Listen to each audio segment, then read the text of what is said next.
자, 이제 몇 번째죠? 65강입니다.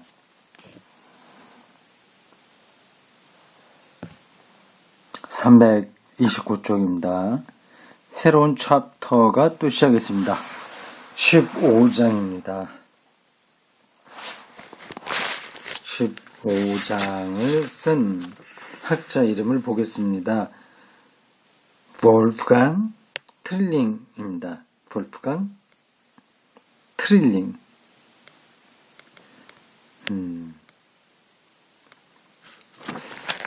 제목이 신앙인 공동체입니다.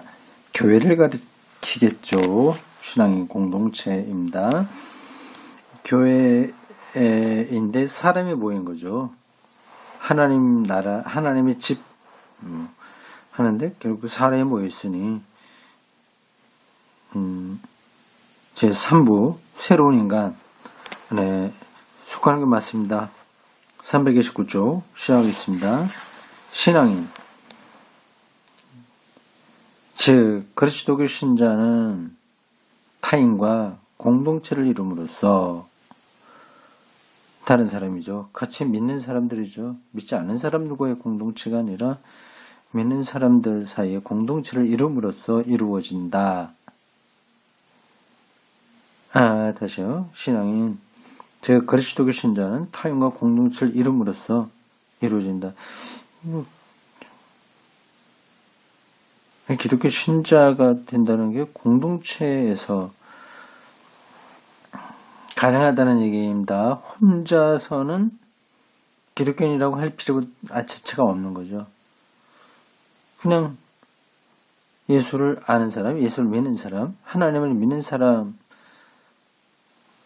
자기가 얘기할 수 있으나 그 믿음은 그냥 혼자서 되는 건 아니고 공동체에서만 가능하다는 겁니다. 이것은 옛날이나 지금이나 매한가지다. 물론 개인적으로 신앙의 결단에까지 이르는 길은 매우 다양하다. 그렇죠. 그러나 일단 결단이 내려지면 그것은 공동체적으로만 달성될 수 있다. 이게 참 까다로운 얘기입니다. 까다롭다기보다도 실질적으로 어려운 얘기입니다. 요즘 가난한 교인들이 많아지지 않습니까? 교회 가지 않지만 기독교인이라고 생각하는 거죠. 근데 이게 과연 가능하냐 아니냐 하는 건 숙제입니다. 여기 이 글에 따르면 공동체적으로만 기독교 신앙은 성립되는 거죠. 미구나 고구나 공동체적으로만 그렇습니다. 그러니까 매주 교회 나가지 않는다고 하더라도 어디 공동체에는 속해야 되고 거기서 신앙이 나눠져야 되는 거죠. 물론 우리가 큰 교단에 꼭 들어가야 된다는 건 아닌 겁니다. 어쨌든 공동체에는 전제되는 겁니다. 거기서만 기독교 신앙이 성립되는 겁니다.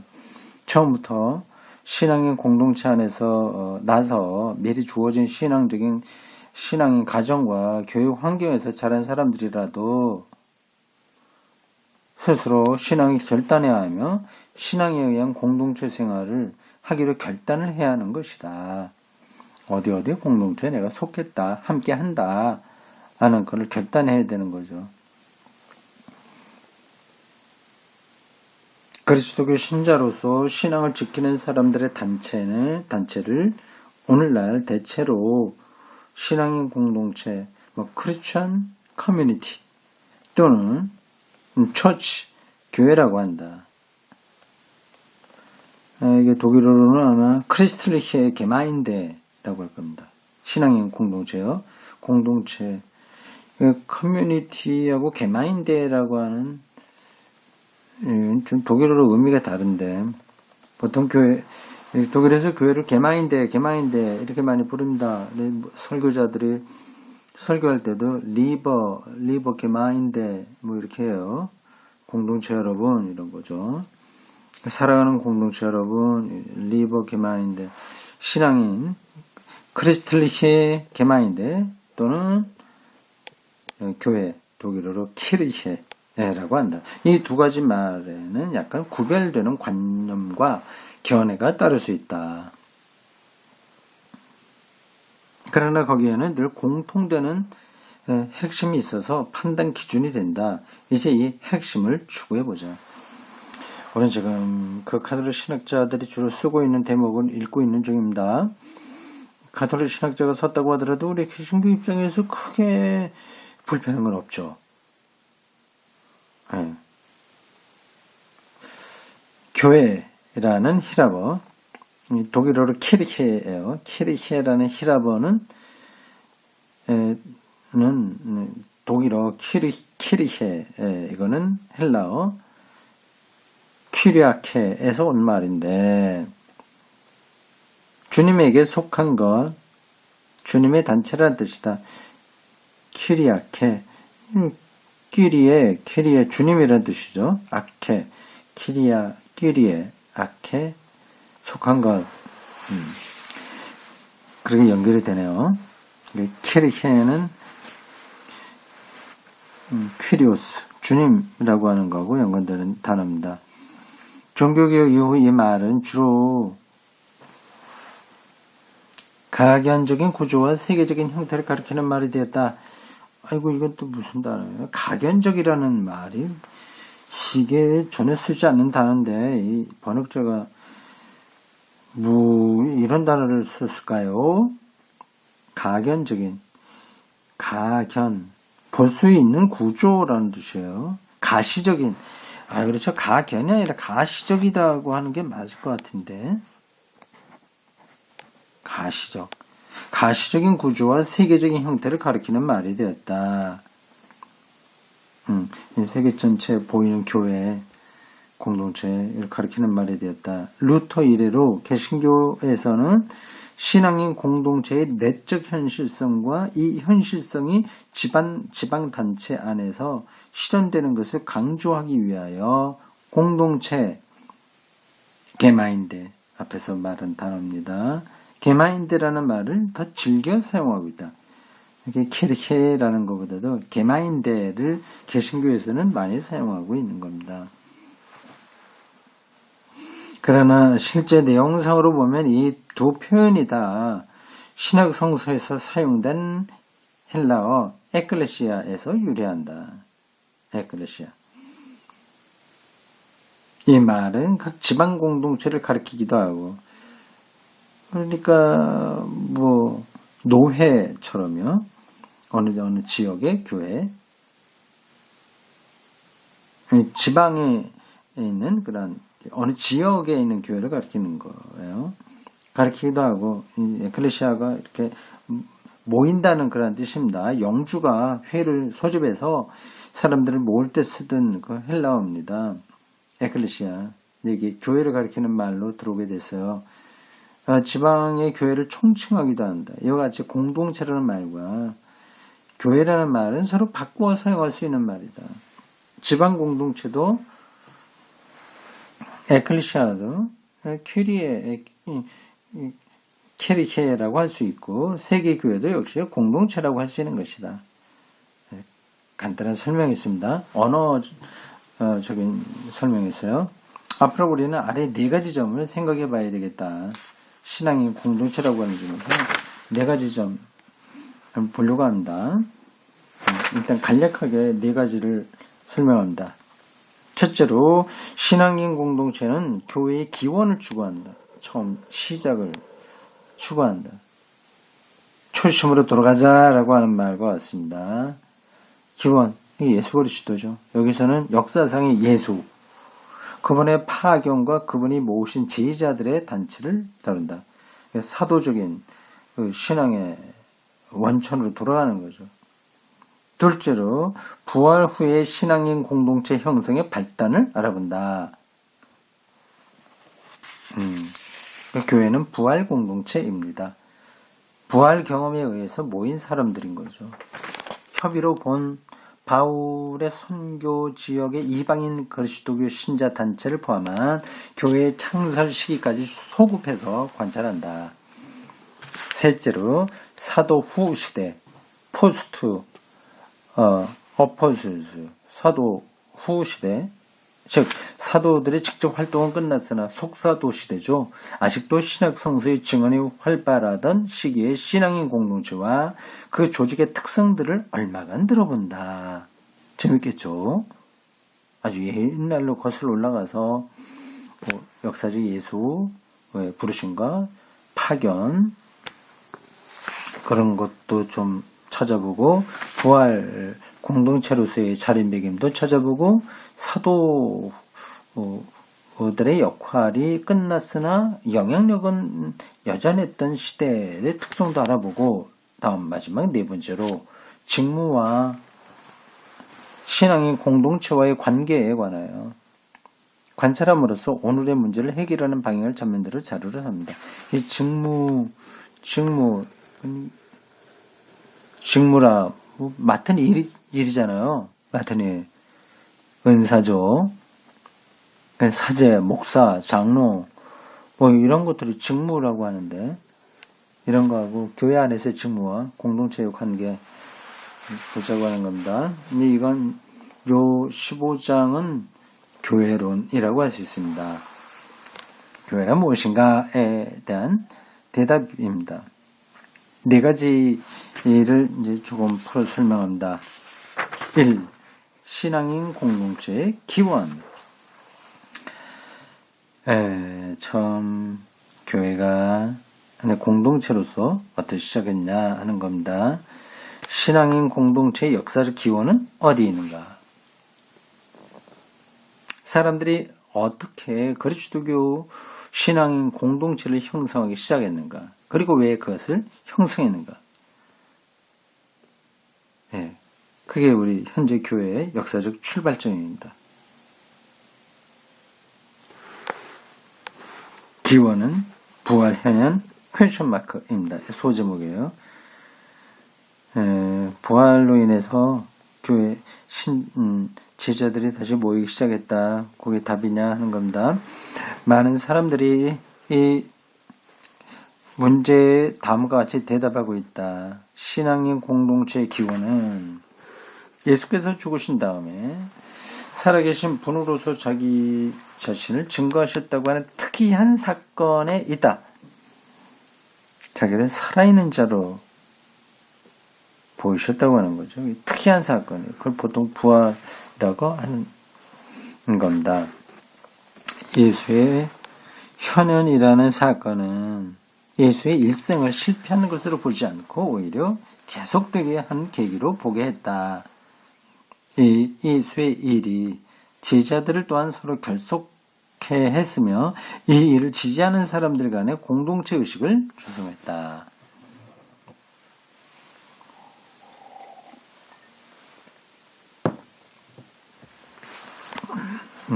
지금 제가 좋은 차를 마시는데 다 식었습니다.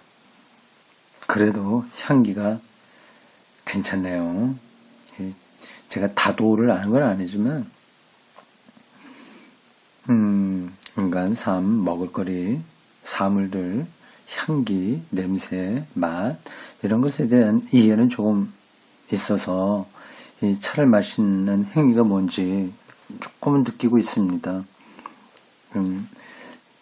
그 물, 그리고 꽃, 혹은 열매, 이런 모든 창조의 원, 시원적 그 깊이를 느끼는 거죠. 그리고 자기 자신의 오감 속으로 들어가는 거죠. 자, 본문 보겠습니다. 그러나 예수의 일이 지속된다는 말만으로 예수 부활의 의미를 충분히 개념할 수는 없다. 예수의 사명을 이어받았다고 해서 그게 곧 예수의 부활 경험이냐? 아닌 거죠. 설사 이 말을 그대로 받아들인다 하더라도 교회의 발생이 해명되지는 못한다. 그렇다면 이 예수의 일이란 무엇인가? 이것을 알려면 먼저 예수의 사망 전에, 죽음 전에 업적을 분명히 알아야만 가능하다. 성이 사망이라고 번역했을까? 사망이 틀린 말은 아니지만 보통 우리들은 예수의 죽으심 이렇게 얘기하지 예수의 사망 이렇게 말 안 하잖아요. 이 단어, 번역할 때 이 단어는 선택을 잘해야 됩니다. 뭐 굳이 사망이라고 이렇게 할 필요는 없었는데, 전에 업적을 분명히 알아야만 가능하다. 하나님 나라 오신 것을 선포했잖아요. 뭐 등등 그런 거 알아야 된다는 거죠. 예수가 공생애 동안 뭘 전했는지요. 교회가 부활 후에 비로소 발생했다고 하지만 그 발단도 그때 비로소 있었던 건 아니다. 부활 전에 이미 예수는 역사적 실존 인물로 있었으니까요. 예수께서 무엇을 원하셨는지, 무엇을 위하여 살고 무엇을 위하여 죽으셨는지가 이미 거기서부터 새로운 기점을 이룰 수 있을 만큼 널리 알려져 있었을 것이기 때문이다. 그렇죠. 그 모든 것들이 부활에서 의미 충만하고 결정되긴 했으나 이미 예수 사건은 그 전에 일어났던 겁니다. 예수의 일이 일종의 강령이라고 한다면, 그리고 세계관, 새 종교, 복음이며 하여튼 하나의 일이라고 한다면, 여기 사람들은 다 같이 예수의 의도를 무엇을 계승해 나가야 할지를 알게 되었을 것이고, 살아계셨을 때 이미 알았을 것이고, 또 이러한 공통된 인식은 일종의 활동단체를 예수를 중심으로 한 유랑 랍비 모임이죠. 그런 활동단체죠. 그거를 공동강령에 의한 하나님 나라 어떻다, 뭐 어떻다, 뭐 등등 예수님이 말씀하신 그런 것들이요. 공동 강령에 의한 집단을 형성하기에 이르렀을 것이다. 이미 예수님 살아있을 때 제자 집단이 있었을 거라고 하는 겁니다.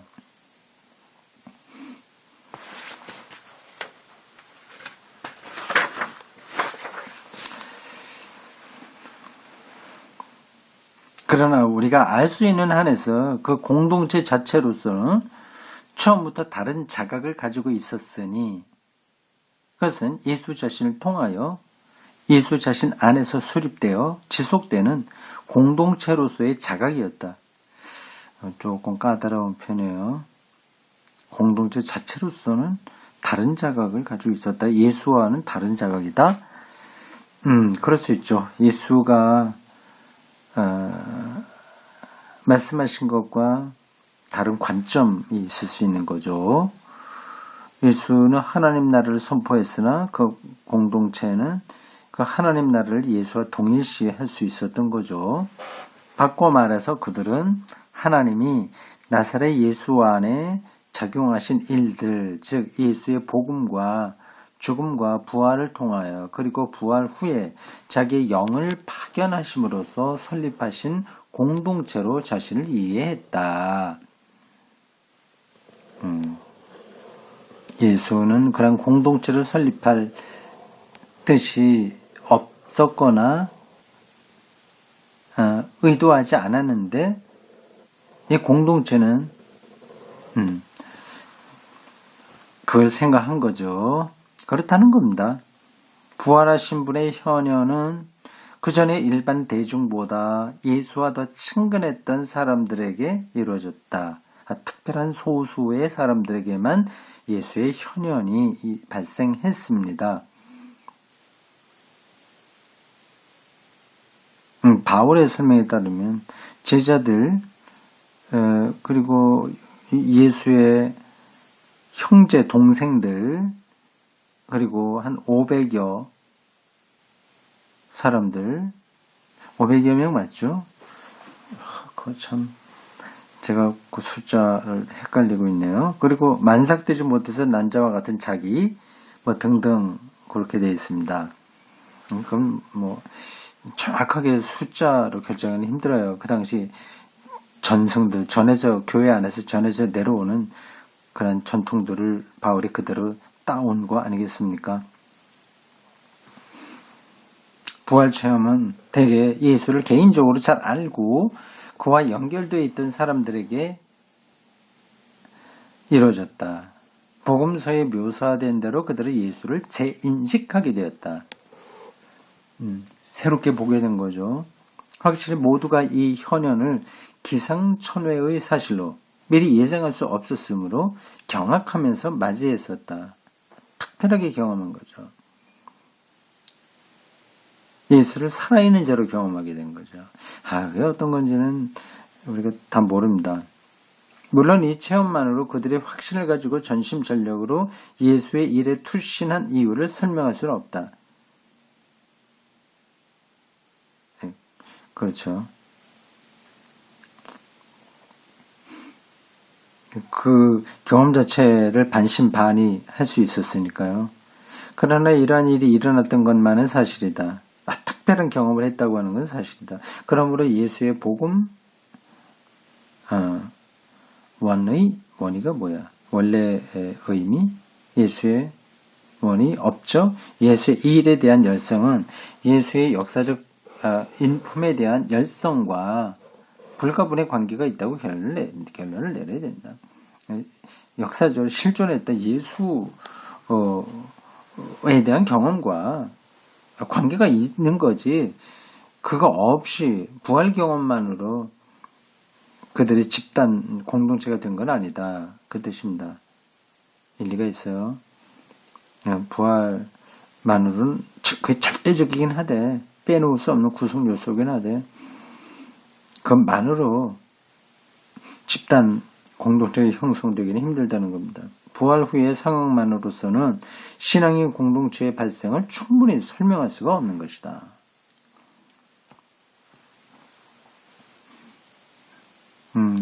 어떤 분들은 이런 말을 좀 불편하게 느낄지도 모릅니다. 무슨 말이냐. 죽었던 예수가 부활했으면 당연히 그 가장 절대적인 경험이니까 그것으로 인해서 공동체가 형성됐을 거다. 이게 더 자연스러운 거 아니냐 생각할 겁니다. 여기서 좀 생각해야 될 부분이 이겁니다. 보통 우리가 부활하면 죽었다 살았다 자꾸만 그렇게 생각하거든요. 그 경험은 아닙니다. 아주 기상천외한 당혹스러울 수밖에 없는 경험이긴 한데, 우리가 일반적으로 생각하는 사람이 다시 사는 거, 그건 아닌 거예요. 그렇다면 예수는 그대로 살아남아 있어야죠. 그대로 머물러 있는 게 좋습니다. 자, 하나님 나라를 더 확실하게 증명할 수 있는 거 아니겠습니까? 근데 예수는 다시 사라지셨어요. 승천으로 묘사되고 있습니다. 그러니까 예수가 죽었다 살았다는 걸, 다시 살았다고 하는 거를 우리 일반적으로 생각하는 소생, 환생 이런 걸로 보면 안 됩니다.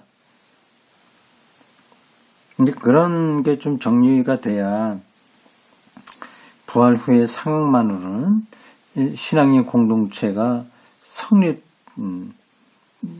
충분하지 않다. 이 말을 우리가 불편하지 않게 받아들일 수 있습니다. 그 다음 소제목, 부활 전의 발단, 역사적 예수죠.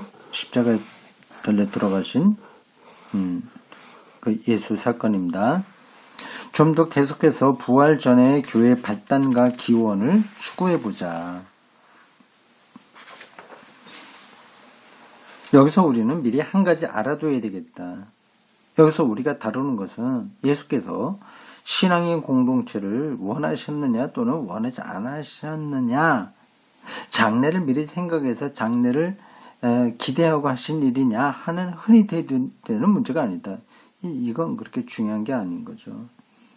예수가 교회를 설립하기를 원했냐 안 했냐, 이건 핵심이 아닙니다. 이러한 문제는 그 자체가 이미 문제성을 가지고 있다. 왜냐하면 이것은 예수의 주관적 전망이요, 생각이며 따라서 내심의 것이므로 우리에게는 결국 도달할 수 없는 것을 알고자 하는 것에 불과하기 때문입니다. 예수의 그 마음을 우리가 지금 알 수가 없다는 거죠. 물론 예수님이 하신 말씀을 통해서 간접적으로는 알 수 있을지 모르나, 그건 아무도 정확하게 알 수 있는 게 아니고, 예수님은 또 그런 걸 실증적으로 표현한 적이 없기 때문에, 물론 간접적으로 어떤 구절들이 있긴 있지만, 이건 우리가 진작에 다룰 주제가 되지 못하는 겁니다. 이런 경우에 해답이 여러 갈래로 나온다는 것은 너무나도 자명한 일이다. 우리는 전승에서 확실히 할 수 있는 것만을 취급해야 된다.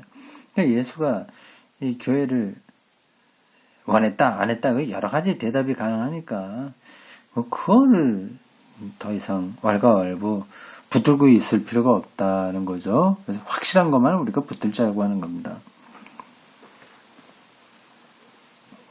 예수께서 하나님 나라가 시작되었다고 외치는 복음을 가지고 오셨음을 우리는 기억한다. 핵심입니다. 예수는 하나님 나라를 선포함으로써 하나님, 세상 종말, 인간 사회의 미래에 관한 교리를 전해주신 것이 아니다. 이것도 잘 보셔야 되는 겁니다.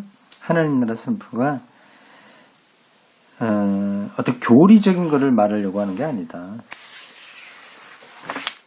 오히려 하나님 나라는 지금 여기에 시작한 한 사건으로서 통보된다. 예수의 임하심과 예수가 오심과 동시에 하나님 나라도 임하신다. 이 관점에서 예수께서 말씀하시고 행하시고 참아 견디신 모든 것이 결정된다. 하나님 나라가 여기 시작됐다고 하는 사실에서 결정된다는 겁니다.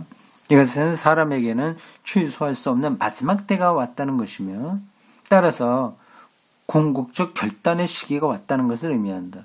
죽느냐 사느냐, 구원이냐 멸망이냐, 이 모든 것이 걸려있는다는 것이다.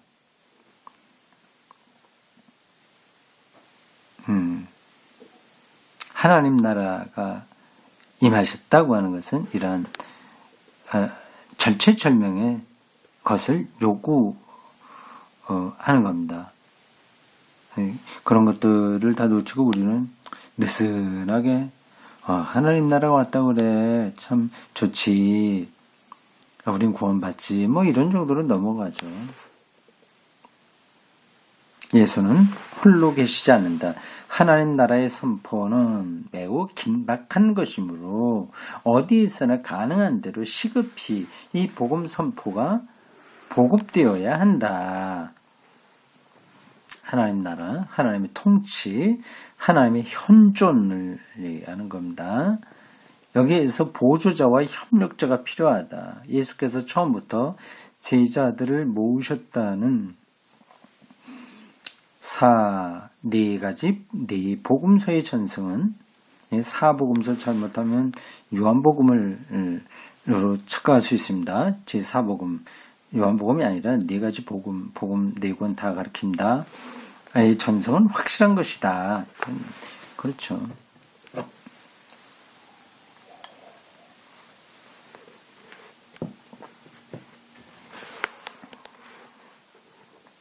어떤 사람이 제자를 모아 교리를 선포하는 일은 그 당시에 이미 널리 퍼져 있는 관습이었다. 히랍 철학파의 소요파 설교자들도 유대교로 보면 유랑 설교자들하고 랍비들하고 비슷합니다. 늘도 제자들을 모아 시가를 소요했다. 시가를 가지고 노래했다. 이제 거닐면서 노래했다. 삶을 노래한 거죠. 율법학자들도 수년간의 연구와 훈련을 통하여 제자들에게 토라를 가르쳤다. 갈릴리의 유다와 같은 혁명가도, 유다라고 하는 사람이요, 혁명가예요. 그 당시에 이런 사람들이 제법 있었습니다. 로마의 지배를 무너뜨리고 하나님 나라의 길을 힘차게 열기 위해서 무력 투쟁할 수 있는 전투원을 동원했다. 강력한 민중운동을 벌인 세례자 요한도 자기 운동을 지지하는 사람들을 신변에 모았다. 그 요한은 아주 예수의 하나님 나라 운동에 가장 가까운 인물입니다. 그래서 복음서에 요한이 중요한 인물로 부각되어 그 위치가 좀 애매하긴 합니다. 사람이, 여자가 낳은 자 중에서 가장 위대하지만 그러나 예수보다는 낮은 단계로 묘사가 됩니다. 이 요한이 전한 메시지도 하나님 나라입니다. 예수가 자기 하나님 나라 메시지를 요한에게서 물려받았다기보다도 거기서 자극받은 것으로 볼 수도 있습니다. 바로 그런 얘기가 나오네요. 예수는 그에게 가까이 가서 그의 운동에 합류했다. 세례를 그에게서 받은 게 바로 그런 뜻입니다. 그리하여 요한의 제자들이 장차 예수를 따르게 되었다. 이건 요한복음에 나옵니다. 안드레도 요한의 제자였다고 해요. 그래서 안드레가 자기 형 베드로를 예수에게 데리고 왔습니다. 예수께서 주변에 사람들을 모으셨다는 사실은 이러한 선례들과 일맥상통한다. 여기에 공동체의 기원이 있는 것으로 보인다. 예수가 살아있을 때 제자들을 불러 모았다는 것이 초기 기독교 공동체의 기원이 되었다. 이렇게 보고 있네요. 틀린 이야기 아니죠? 실제적으로 제자들이 예수 십자가에 달려 돌아가셨을 때 많이 흩어졌으나 사실 그들이 마가의 다락방에 모인 거 아니겠습니까? 처음에 예수와 같이 집단을 이루고 있지 않았다면 이렇게 모이긴 힘든 거죠. 네, 여기까지입니다.